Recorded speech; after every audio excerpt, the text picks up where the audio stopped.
Okay, so here is a new factoring that we haven't done before. You probably did this in Algebra 1, but you may not remember it. It's the easiest of all factoring.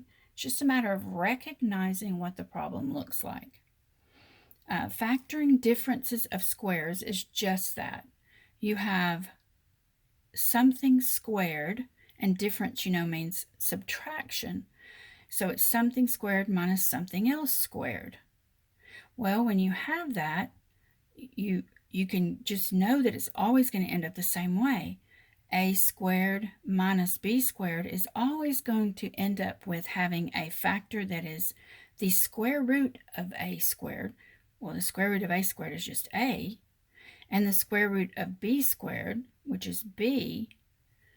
So you would have a plus b, and the other factor is a minus b. So once you find the square root of a, you can put it in both parentheses, find the square root of b and put it in both parentheses and put a plus minus, and it works that way every single time. That's why I say this is the easiest of all factoring there is.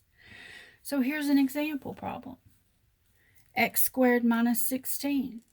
And if you've watched Khan Academy, this is what he was talking about. He did these exact same type of problems. So if I want to do x squared minus 16, then I recognize, oh, I can take the square root of x squared, which would be x, and I can take the square root of positive 16, which would be 4. And if I know what the square root of x squared, I'll write it over here, the square root of x squared is x, and the square root of 16 is 4, you just disregard the negative right there momentarily, then I know that my factors are going to include these two numbers. And so I can do parentheses and take x and put it in both of them. Remember, it's always plus minus, and that 4 right there. And it works every single time. It's so easy if you know your square roots. If not, use the button on the calculator. Okay, look at number 2. Number 2 is 9x squared. Well, if I want to take the square root of 9x, I first have to take the square root of 9. I'm sorry, if I want to take the square root of 9x squared, I first want to take the square root of 9, which is 3. Then I take the square root of x squared, which is x. So that was easy. And then don't disregard that 1, but the square root of 1 is 1. So, man, I mean, that makes it super simple. So there are my two terms right there for this.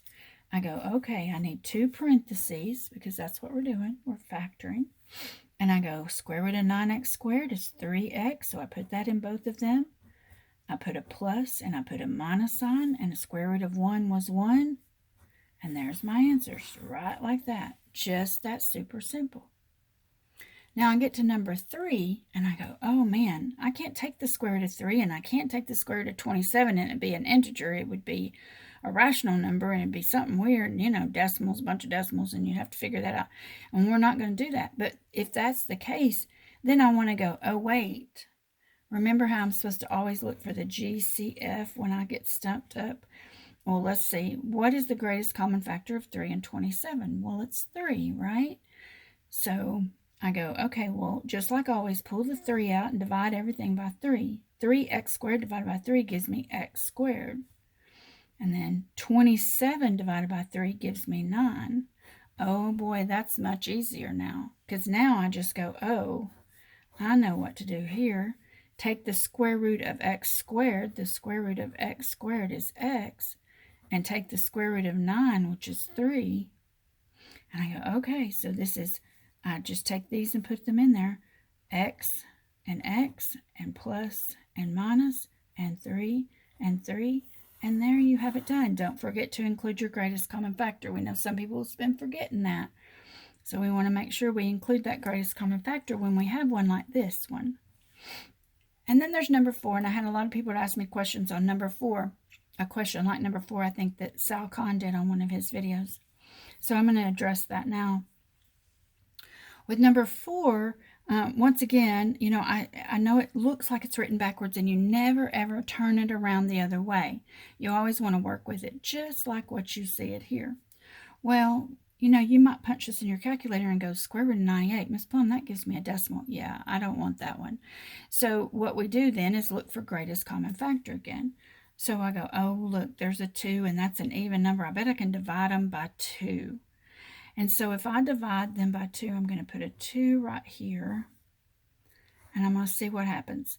98 divided by 2, if you did 98, and you can put it in your calculator, but you know I'm going to do it the long way because I'm the math teacher. So 2 will go into 9. That would be how many times?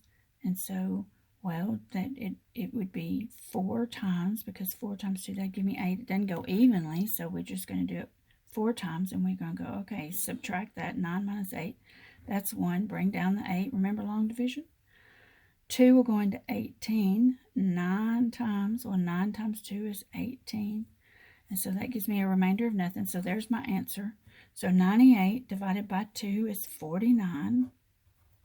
Minus, and 2x squared divided by 2 is just going to leave me with x squared. And then you approach the problem the exact same way. It doesn't matter how they write it, but you got to keep it in order the way they've written it. So I'm going to do, okay, square root of 49. You should know the square root of 49 is 7. And of course, the square root of x squared we found a couple of times already. That's x. So there's my two numbers. So now I'm going to put my parentheses down. I'm going to go, okay, 49 is 7. So I'll put that in both. Then I always put plus minus. And then x squared, the square root of x squared is x. And then that's the way that one looks. 2 times 7 plus x, and 7 minus times 7 minus x. So that's how you do factoring with differences of squares. It's all there for you. Hopefully you will find those really easy and not forget them easily either.